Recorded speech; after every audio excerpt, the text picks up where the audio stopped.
She was beautiful, talented, and mysterious, but Hollywood never let her be herself. To the movie-going public of the 1940s and 50s, Dona Drake was a dazzling screen presence. She danced, she sang, she lit up scenes with her sultry allure. She played Latin American singers, Middle Eastern temptresses, and the occasional mysterious native.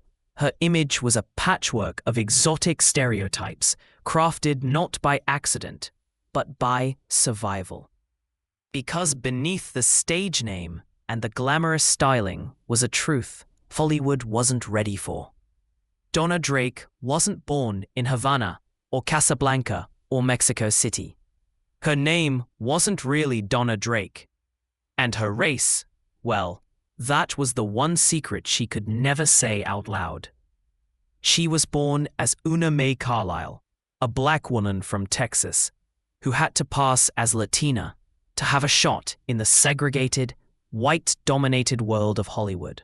The cost of her success was her identity, and that cost followed her to her grave.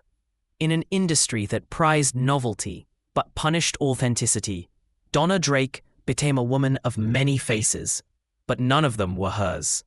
This is the story of a star who had to erase herself to be seen, and whose story, decades later, still raises urgent questions about race, representation, and what it means to truly belong in the spotlight.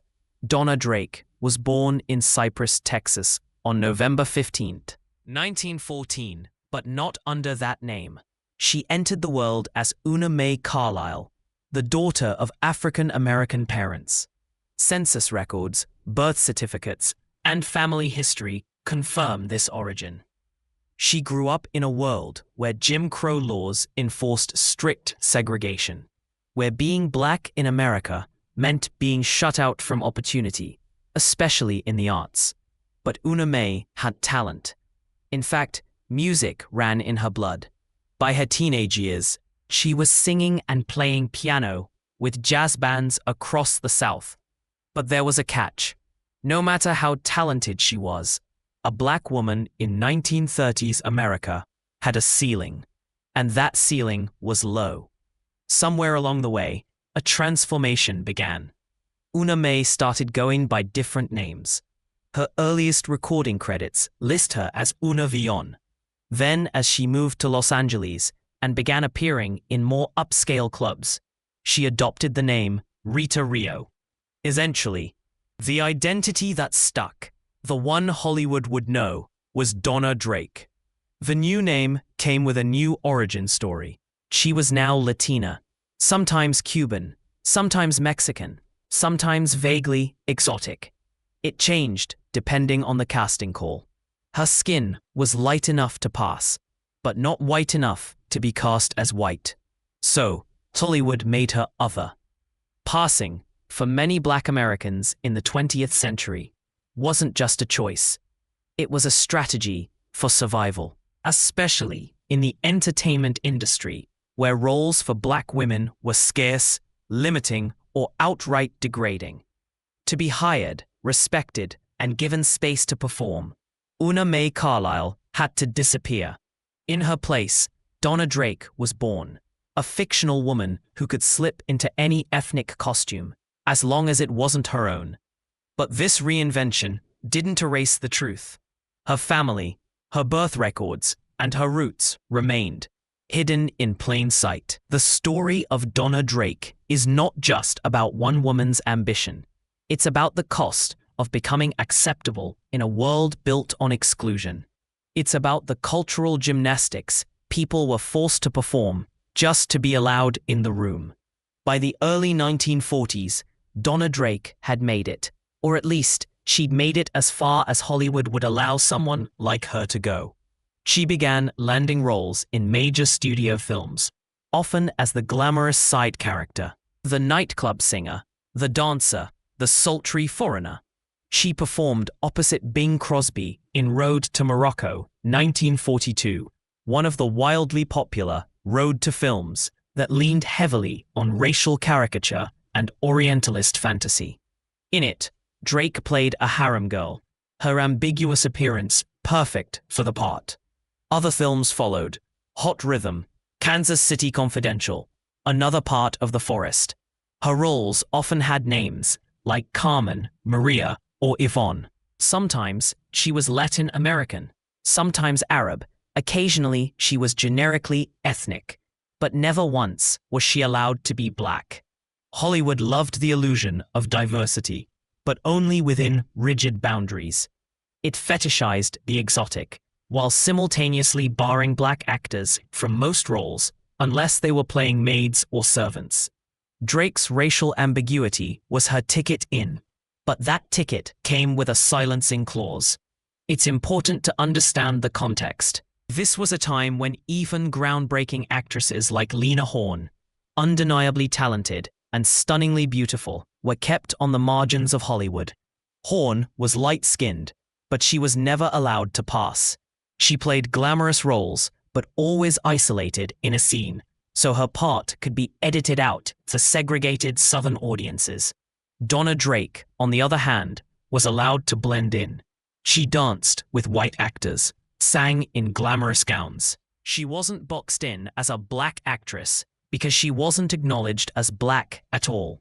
She had access, but only by erasing the truth. Drake also performed in vaudeville and on stage, including appearances with her own band, Dona Drake and her girl band. Her charisma was undeniable.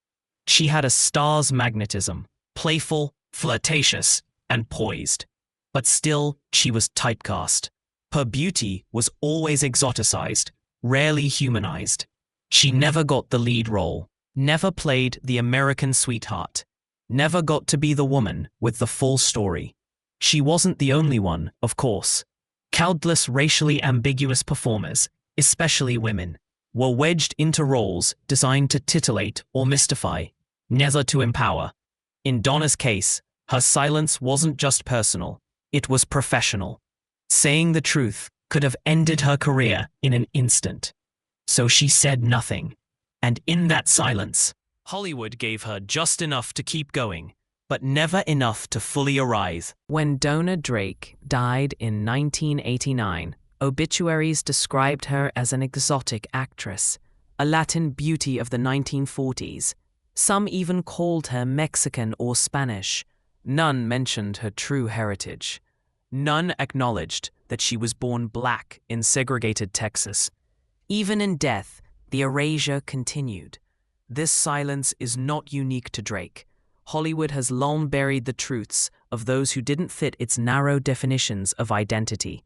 In Dona's case, her passing wasn't just personal, it was systemic, a reflection of an industry that demanded assimilation, even if it meant invisibility. Her story resonates powerfully today. In an era of growing awareness around racial identity, whitewashing, and representation in casting, the questions Dona Drake's life raises are still with us. What does it mean to pass in a world that punishes authenticity? What does it mean to succeed when the price is your own truth? Modern actresses like Zendaya, Ariana DeBose, and Tessa Thompson are praised for their multiracial identities, but they also benefit from a cultural shift that took generations to arrive. Dona Drake had no such luxury. She paved a path, even if no one realized it at the time. Her life also forces us to re-examine Hollywood's legacy. The golden age of cinema was golden for some, but for others, it was a hall of mirrors. And in that maze, women like Dona Drake had to distort themselves to survive. In 2019, new attention was brought to Drake's story through digital archives, academic essays, and social media threads. A younger generation, hungry for untold histories, began to uncover who she really was. But even now, few mainstream sources acknowledge the full truth. Her Wikipedia page has changed over the years, but still hesitates to state definitively what census records confirm. Why? Because even now, identity remains a battleground. and Dona Drake's life sits at the uncomfortable intersection of race, performance, and survival. She was talented, she was resilient, and she was forced to pretend. Her story isn't just a tragedy, it's a mirror, one that reflects the hidden costs of fame in a world built to exclude. Dona Drake lived a life full of music, glamour, and talent, but also silence, compromise, and invisibility. She played many roles: sultry singer, exotic dancer, glamorous wife, but the one role she was never allowed to play was herself. Her life reminds us that success in a biased system often demands a terrible price, that the faces we see on screen are sometimes masks, that representation without truth is still a form of erasure. In revisiting Dona Drake's story, we're not just uncovering one woman's hidden truth, we're confronting an industry's legacy of exclusion. And in doing so, we're reminded of how far we've come and how far we still have to go. She was more than her screen roles. She was more than the label exotic. She was Una Mae Carlisle, a black woman of immense talent who was told she could only exist through fiction. Dona Drake was seen by millions, but never seen for who she truly was. And that, perhaps, is the greatest tragedy of all. If you found this story illuminating, please like, comment, and subscribe for more hidden histories from Hollywood's golden age.